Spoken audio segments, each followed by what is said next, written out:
السلام علیکم دوستوں ابھی آپ نے جو ویڈیو دیکھی، ہم یہ تو نہیں جانتے ہیں کہ یہ ویڈیو کہاں کی ہے، لیکن اس کا معاملہ آپ کو سمجھ میں آ رہا ہوگا۔ اگر آپ لوگوں نے اس ویڈیو کو دھیان سے دیکھا ہوگا تو آپ کو بھی سمجھ میں آ رہا ہوگا کہ کس طرح سے جیسے ہی ایک مردے کو قبر میں دفن کیا گیا، لوگ ابھی مٹی بھی نہیں ڈال پائے تھے، یعنی اس کو دفن صحیح سے کر بھی نہیں پائے تھے کہ قبر میں آگ کے شعلے بھڑکنے لگے، قبر میں آگ جلنے لگی۔ تو سوچئے، جس کو قبر میں رکھتے ہی ایسی بھیانک آگ جلنے لگی ہو تو اس کا انجام کیا ہوگا۔ دوستو، آخر ایسا کیوں ہوتا ہے؟ قبر میں عذاب کیوں ہوتا ہے؟ قبر میں عذاب ہونے کی بہت ساری وجوہات ہیں۔ یعنی اگر ہم دنیا میں نیک اعمال نہیں کریں گے، دنیا میں ہم بد کردار رہیں گے، بد اعمال رہیں گے، بد عقیدہ رہیں گے، تو قبر میں ہمارے ساتھ یہی حشر ہوگا۔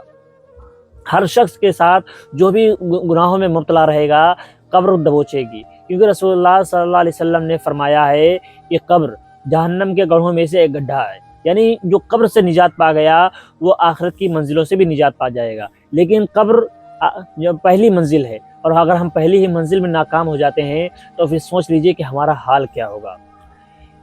رسول اللہ صلی اللہ علیہ وسلم نے یہ بھی فرمایا ہے کہ جب گنہگار بندہ قبر میں جاتا ہے نا، تو قبر اس کو کہتی ہے، قبر اس کو دباتی ہے، یعنی اتنا زیادہ دبا دیتی ہے کہ اس کے آپس میں پسلیاں ایک دوسرے میں مل جاتی ہیں، جیسے یہ ہاتھ ہے اس طرح سے ملا دیتی ہے کہ ادھر کی پسلیاں ادھر ہو جاتی ہیں۔ تو سوچئے ذرا۔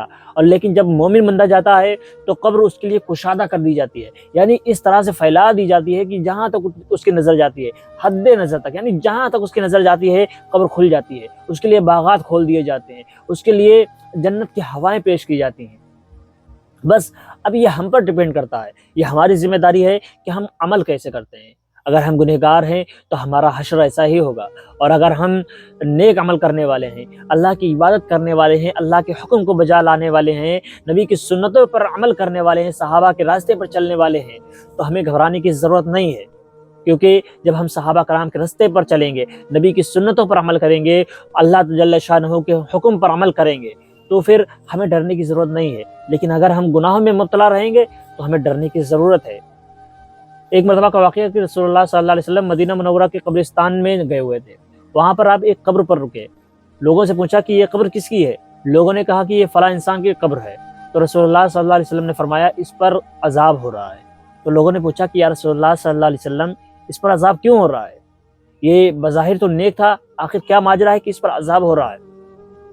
تو حضور صلی اللہ علیہ وسلم نے فرمایا، دوستو اس بات کو ذرا غور سے سنیے گا، کیونکہ یہ غلطیاں کہیں نہ کہیں ہم لوگ بھی کرتے ہیں، ہو سکتا ہے کہ کہیں یہ غلطیاں ہم سے بھی تو نہیں ہو رہی ہیں، تو اس لیے اس چیز کو بڑی غور سے اور دھیان سے سنیے گا۔ تو رسول اللہ صلی اللہ علیہ وسلم نے فرمایا یہ نیک تھا، لیکن یہ جب استنجا کرتا تھا، یعنی پیشاب کرنے جاتا تھا، تو پیشاب کی چھینٹوں سے نہیں بچتا تھا۔ اللہ اکبر۔ دوستو ذرا سوچئے کہ پیشاب کی چھینٹوں سے نہ بچنے پر اتنا عذاب ہو رہا ہے، یعنی پیشاب یہ بیٹھ کے ہی کرتا تھا، لیکن چھینٹیں آتی تھی تو اس کی پرواہ نہیں کرتا تھا۔ تو ہمیں چاہیے کہ جب بھی ہم پیشاب کرنے جائیں تو پیشاب کی چھینٹوں سے بچیں۔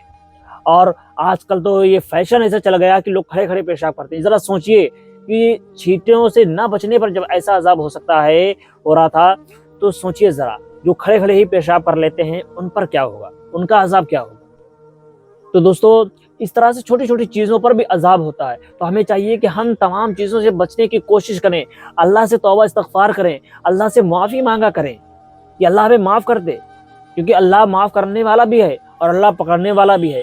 ہو سکتا ہے اللہ تمہاری چھوٹی سے چھوٹی غلطی پر ہماری چھوٹی سے چھوٹی غلطی کو پکڑ لے اور معاف کرنے پر آئے تو ہمارے بڑے سے بڑے گناہوں کو بھی معاف کر دیتا ہے۔ لیکن ہمیں چاہیے کہ ہم اللہ سے معافی مانگتے رہیں، زیادہ سے زیادہ استغفار پڑھتے رہیں، مرنے سے پہلے آخرت کی تیاریاں کر لیں، قبر میں جانے کی تیاریاں کر لیں۔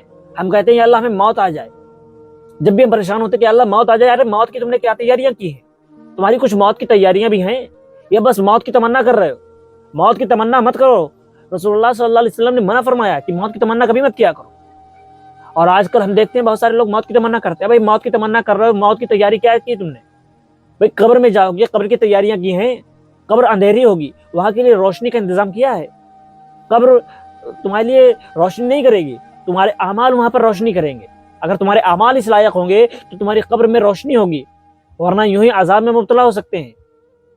تو اس لیے ہمیں چاہیے کہ ہم قبر میں جائیں، اس سے پہلے ہم قبر کی تیاریاں کر لیں، آخرت کی تیاریاں کر لیں، مرنے سے پہلے آخرت کی تیاریاں کر لو۔ کیونکہ آپ اگر یہ سوچ رہے ہو کہ آپ کے مرنے کے بعد آپ کی اولاد، آپ کے بچے، آپ کی بیوی یا آپ کے بھائی بہن آپ کے لیے کچھ قرآن پڑھیں گے، آپ کے لیے کچھ بخشش کریں گے، آپ کے لیے نیک کام کریں گے، نہیں، یہ آپ کی غلط فہمی ہے۔ وہاں پر آپ کا ہی کیا کام آئے گا؟ کچھ وقت تک لوگ کام کرتے ہیں، لوگ آپ کے لیے قرآن پڑھیں گے، لوگ آپ کے لیے احسان ثواب کریں گے، پھر اس کے بعد آپ کو بھول جائیں گے۔ بہت زیادہ حد ہے کہ 1 سال 2 سال، بس 2 سال کے بعد کوئی کسی کو یاد نہیں رکھے گا۔ آپ دوسروں سے کیا امید کریں؟ آپ خود ہی سوچ لیجئے کہ آپ کے گھر کے آباء و اجداد، آپ کے دادا دادی، نانا نانی اور آپ کے رشتہ دار اور بھی آپ کے عزیز و اقارب، آپ کے دوست، آپ کے ملنے جلنے والے، نہ جانے کتنے لوگ دار فانی سے رخصت ہو گئے۔ آپ کتنوں کے لیے قرآن پڑھتے ہیں، آپ کتنوں کے لیے احسان ثواب کرتے ہیں، آپ کتنوں کی قبر پر جا کر یاسین شریف پڑھتے ہیں یا قرآن پاک کی تلاوت کرتے ہیں۔ جب آپ نہیں کرتے ہیں تو آپ کیوں سوچتے ہیں کہ لوگ آپ کے لیے کریں گے؟ غور ضرور کیجئے گا، اور مرنے سے پہلے آخرت کی تیاریاں بھی کر لیں۔ دوستو، ہمیں چاہیے کہ ہم نیک عمل کریں، اپنے بچوں کو نیک تعلیم دیں۔ اگر ہم اپنے بچوں کو حافظ قرآن بنائیں گے، ان کو دینی تعلیم دیں گے، قرآن پاک سکھائیں گے، تو وہ بھلے ہمارے نام سے قرآن پاک پڑھیں یا نہ پڑھیں، لیکن اس کا ثواب ہمیں ملے گا۔ یہ صدقہ جاریہ ہے، تو ایسا ضرور کریں۔ اللہ ہمیں کہنے اور سننے سے زیادہ عمل کرنے کی توفیق عطا فرمائے۔ دوستو، اسی کے ساتھ ہم آپ لوگوں سے وداع لیتے ہیں، پھر انشاءاللہ ملاقات ہوگی اگلے ویڈیو میں۔ السلام علیکم۔